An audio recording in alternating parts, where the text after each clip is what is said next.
कृषी बांधव व शेतकरी बांधवावर होत असलेल्या सततच्या अत्याचाराबद्दल कुरेशी समाजाचा थरार निर्णय घेण्यात आला। यात म्हैस रेडा खरेदी विक्री करण्यास बंदीचा निर्णय घेण्यात आला आहे। कुरेशी बांधवावर होत असलेल्या अन्याय व अत्याचार विरोधात सर्वांनी एकजुटीने लढा दिला पाहिजे।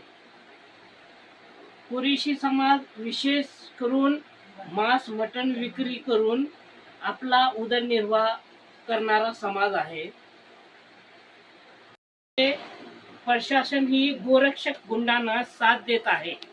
त्या संदर्भात उस्मानाबाद जिल्हा कुरेशी समाजाने आपला हा बंदचा निर्णय घेतला आहे।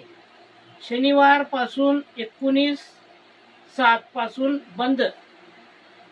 सोमवारी जिल्हा अधिकारी कार्यालयावर धरणे आंदोलन घेण्याचा निर्णय घेण्यात आला आहे। तरी सर्व शेतकरी व दलित मुस्लिम बांधवांनी